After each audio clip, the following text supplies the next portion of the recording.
2 of Hobgoblin in 10mm. Today we're just going to look at a couple of lists that I made. In episode 3 I'm going to talk about the process of actually making a list, but for this we're just going to talk about the lists that I've made, what's in them, and I'll give you a bit of an idea of what's going on in the game anyway. The first list is Southern Elves, Dirty Old Elves. You have to have a general, and you have to have a battle standard bearer. So the general I put with a unit of Phoenix Guard. I've got those for Warmaster, quite nice. They don't really do anything in game, they're just spearmen. Heavy infantry, speed 6, strikes 12, courage 11.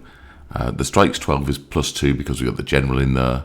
On the normal 10, the courage 11 is +1 because we've got the general in there. Footprints wide, so in Warmaster terms that's a 40 by 40 movement tray with 2 stands in it. We can have a look at the lookup number, which shows you what we're good at, what we're bad at. We're not going to put any artifacts in. I'm probably not going to talk about artifacts. I might even talk about magic at this stage. So we've got general.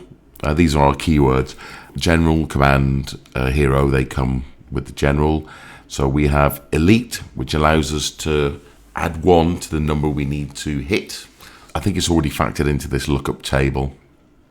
One of the skills I tend to take on, if I've got like just regular troops and I want to make something better than that, I'll give them elite because that means they hit better, but obviously it costs more. And we have merciless. This is an interesting one. When an enemy unit attacks this unit in close combat, the attacking unit gains 1 doom token for each of their attack dice that rolls a 1. I mean, that could put people out quite quickly, couldn't it, really? And tough.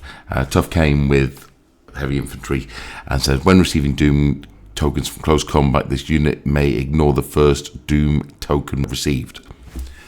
If I was being a little bit more fluffy, I'd maybe try and give these elves weaknesses, but elves don't have weaknesses, do they? Silverhelm and BSB. I thought the BSB when I was playing fantasy, I used to stick a BSB in a unit of Silverhelms or Dragon Princes. Speed 12, obviously they're cavalry. Strikes 11, courage 11, that's down to the hero. Footprint wide, so it's a 40 by 40, but as they're cavalry, they'll be facing short face. The battle standard, well, that gives you the hero in command. We've got devastating charge as being heavy cavalry. If this unit moves 6 or more, it may decrease the number for close combat attacks by 1 to a minimum of 2 until the end of the round. So it's kind of like elite, but only for on the charge. We've got some white lions who I decided to make light infantry and give them swift, so they move very fast. Normally light infantry's 8, so they move 10, pretty quick. Sword masters, I decided to make these light infantry, but with loads of hitting power. Brutal, which when attacking in close combat, these units may re-roll any misses. And critical hits, when attacking in close combat, each of this unit's attack dice that rolls a 6 causes an additional hit. So that's kind of like characterful in it, because they're skillful swordsmasters, like sword fighters. They're going to be going in, they're going to be hitting a lot, and their hits that they hit with are going to be doing more than normal damage. I thought that represented them quite well. Again, I still haven't managed to find a weakness to put in for elves that makes sense in my head. I don't know. Ranged infantry, so these are skirmishers on a wide base again. So only 1 stand needed. In order to make them high elves, I had to give them something. I gave them deadly shots, which means it's like being elite for shooting. 1 less to hit. Speed 8, range 24. They shoot the second, so they're 10 in close combat, 5 in ranged combat. Courage is 10. Wide footprint 40 by 40 base is what I'm going to be using, as you saw in the first video, but I'll only put a single stand on them. And there are 2 of these fellas. And the final one is a unit of Reavers, light cavalry, so incredibly quick. Range 8 centimeters, because I've only got short range. If I had some more points left, maybe I'd have given some longer range. 10 strikes in close combat, 5 in ranged, 10 up courage, wide footprint again. Are these skirmishers? They are skirmishers. They'll be single stand on a 40 by 40 base. Nimble means that they can reform for 2 movement points. Quick shot, this is a nice one, so it means that if they shoot in the shooting phase, they don't become distracted, so they can then move and charge stuff. I thought it was quite cool. So even though they're short range, they should be able to do a lot of work. That is my Southern Elves army. And just to show another one, Eastern Ogres, all monstrous infantry and giants. You could have nobblers, but I really, I'm trying to play into the strengths of an army, trying to make it unique feeling, and I did that this way by just giving everything's monstrous infantry, or there's a giant. Our normal kind of, let's do the warriors first. So our normal bulls or warriors, or whatever to call them, base ogres. There'll be 3 a stand, 2 stands on a 40 mil square base again. Speed 10, strikes 10, courage 10. Multiplier 2, so that means they're paying double points for the upgrades. And the lookup number will be slightly different, I guess. They're going to hit most stuff pretty well because they're monstrous infantry and you ain't going to get many of them. So the only thing they've got to really be worried about are monsters. They can pretty much take on everything else.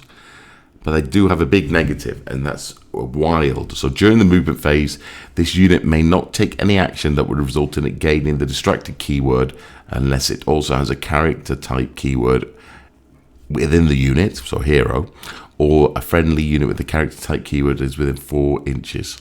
So this will mean that they can't charge, I believe, unless they've got a character nearby. Because they don't know what they're doing, do they? They're trying to do what they want to do. But that's cool. You're going to play pretty castled up with these fellas anyway. 400 points each are 2 of those. Cannoneers, exactly the same profile, but I gave them a very short range weapon, so 6. But they don't have, I couldn't afford any of the stuff that would allow them to shoot and then charge. They've just got that range 6 weapon. To put the general and the BSB in a unit, we gave them some armoured warriors. The only difference here was they gave them the elite keyword, which means they hit on 1 better. So instead of hitting on a 4, they'll hit on a 3 instead of a 3, a 2, etc. It costs 150 points though to do that, so that's not cheap at all. And then we gave 1 unit to the general and 1 unit to the BSB. So there'll be iron gut miniatures. Again, there'll be 2 stands in a 40 by 40 square. The BSB will have a flag, and the general will be the iron guts or armored warriors without the flag. And then we got a giant who's got towering, so he's speed 10, strikes 10, courage 10. Narrow footprint, so he's on a 20 by 40 because we can't really change the size of the base. So he's on the narrow edge, which is where he's based anyway. His unit lookup, should we have a look? Oh, he hits everything, doesn't he? He's not mauling about. He hits everything on 2s and 3s, kicking ass.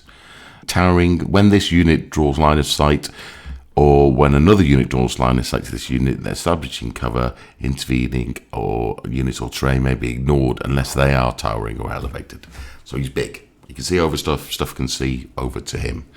And wild, as we had in the other one, our whole army is wild, isn't it? That's going to be our negative. We don't need to add a negative because everything's wild. That's our bag. So we're going to have difficulty commanding, and if we can't command them, they ain't going in. Hopefully you can see how easy it is to build some lists.